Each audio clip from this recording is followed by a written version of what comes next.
For the better part of the last 18 months, we've always been hearing about this mortgage cliff. We have so much distressed selling that's apparently going to come into the market and crash the market. As well as that, we're going to have a recession that's going to kill off the property market and prices will come down by 20 to 30%. That's pretty much summarizing every negative view that's been out there for the past 18 months around the property market. In this video, I want to explore the reality behind the mortgage stress and the mortgage cliff, and if we're actually screwed. Because if there is something that's brewing underneath and we're not aware of it, then maybe going out and buying a new home is probably not worth it.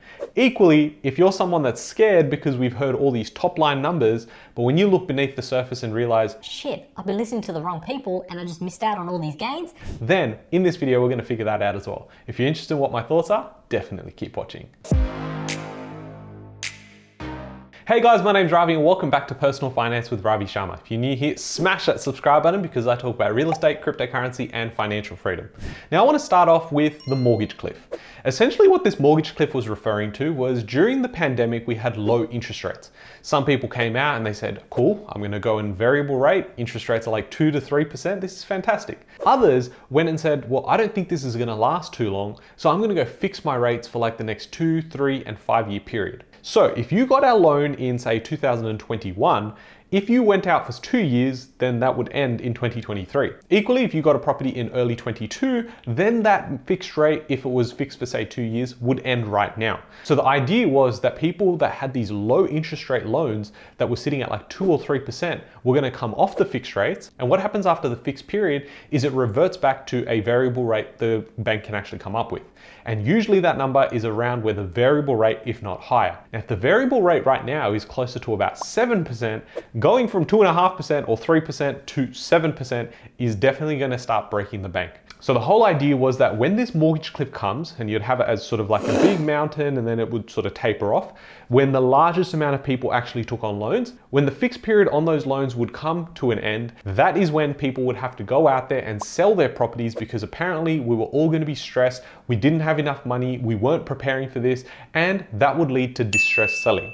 Distressed selling will often lead to people getting desperate to just sell off their property and hope that they make some sort of gain. In many cases, they'll lose money, and what that will do is it starts cascading those prices, the median values to drop, and then eventually we would see median values drop by 20 to 30%. Well, that's at least what we got told. Now, if we fast forward and see in February of 2024, has any of that eventuated? Well, yeah, in some areas, yes. A little bit of distress selling, but that's normal. And we're gonna go through some stats very shortly. But what we haven't seen is this massive crash because there was like 30% of all stock was coming onto the market and selling.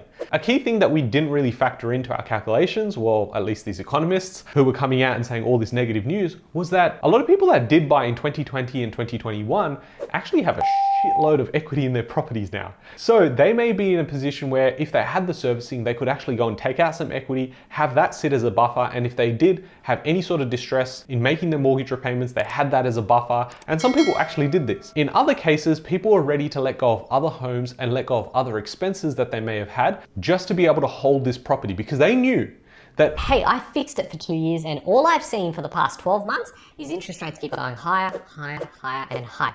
So if that was happening and you're in a position where your rates are going to change in say 12 months time, what do you think you start doing? You go, okay, I'm going to start preparing as if my loan is 7% instead of the 2.5% I actually took it out at. Now, I'm not saying everyone did this, but smart people really did. And that's probably why we haven't seen such desperate selling. And those who needed to sell are selling during a time where supply is so low, listings are so low that people just don't want to transact. So if there's low supply and there's high demand, even if people are selling and they have to because they're desperate, it's probably only knocking down 10 to 20,000 on the median value, but that is so small compared to what people were predicting would actually happen. The latest research from Roy Morgan has revealed that 29.9% of mortgage holders were considered at risk of mortgage stress in the 3 months into November 2023. This figure has shown a second monthly decrease in mortgage stress despite the Melbourne Cup Day rate hike, bringing the official cash rate to 4.35%.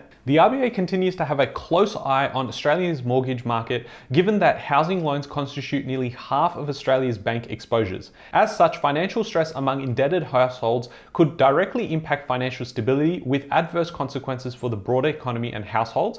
However, most borrowers have been resilient, and even in the case of an economic downturn, this is likely to remain the case, Mr. Brachetto said. So the pain around all these people that were going to come onto the market and sell their property has just not really eventuated. Now, when we look back 12 months ago, when this noise got really loud around the fixed rate mortgage cliff, it's coming, it's going to destroy everything, and then we're going to have a recession on top of that. I came out on this channel a few times, and yes, I did cop a lot of hate, but I said it's almost going to be like a nothing burger. And what I mean by that is when you go to get takeout and you get a burger and you're like, I assume the burger's going to be like this. You open up the wrapper and there's nothing in it. That's what it is. It's nothing. It's a nothing burger. And this is very similar to the feelings I got when it was JobKeeper and JobSeeker and it was coming to an end. And everyone was like, well, no one's going to get financially supported. The market's going to drop because nobody's got actually any money. And what we realized at that point as well was despite that, property markets continued high. Now, I'm not saying that markets are going to continue running higher just purely on the basis that it's a nothing burger, that everyone's just really scared. And once we get past the fixed rate mortgage cliff, we're just going to boom. We're just going to pump in prices because of the one factor. No, what I am saying is that because low stock is available and there's such high demand, especially with immigration coming in, and we've now popped over like 27 million here in Australia, there is a severe shortfall in how many properties we need versus the population that we actually have. In addition to that, fixed rates are starting to drop. In fact, variable rates are also starting to drop, and this is why it's so important that you get the right mortgage broker on your side, because they're going to be able to go in what rates are the best out there for you in your situation. So if you need help in this, definitely contact me below. I'll point you in the right direction to get you the right team when it comes to your financing. And a lot of our clients benefit from coming from other brokers or going from their bank, coming across and saying, well, look, I can't service with my bank, but can your mortgage broker do something? So definitely do contact me. I'll leave my email down below so I can point you in the right direction. But with fixed rates starting to drop, this might be the banks preparing for what's coming next. Now, as we know, if you've been watching my last couple of videos, and if you haven't, go check those out after this, but I have mentioned that the likelihood of rate cuts in the US in 2024 has increased basically every single week. And now what we're looking at is potentially a March to May cut in the US. And this could be the same in the UK. And here in Australia, they're expecting that maybe we cut in Q3 or Q4 of 2024. Now, it's always a hard game to try and predict when the rates are going to cut. But now the banks are starting to say, well, this is the time we're going to start locking people into lower fixed rate because we think most likely the next move by the RBA is a cut. And when those rates start cutting, they're going to start cutting their own rates. They're starting to prepare ahead, get all the market share they actually can. And this could be insight into how the banks are thinking about what is coming. And maybe they have extra information that we don't have. But the main point is, if we suddenly see there's a light at the end of the tunnel, people are more likely to just hold on for dear life, like HODL in crypto. And they're going to hold by reducing all their other expenses just to hold on to their assets because they know that just around the corner, mortgage repayments are about to get lower. The interest rates are about to get cut and tax cuts are coming as well. So if I can just hold for the next 6 to 9 months, I might be all right. Now, I know I just mentioned 6 to 9, but that's not what we want to focus on. What I want you to focus on is that there is always going to be something that's happening in the economy. There's always some country invading some other country. There's always some issue with oil. There's always some issue with shipment containers, and inflation's always around. It's just so much going on. I can understand why you may not want to make moves. You may go, okay, this is a lot. I'm just going to sit here and do nothing.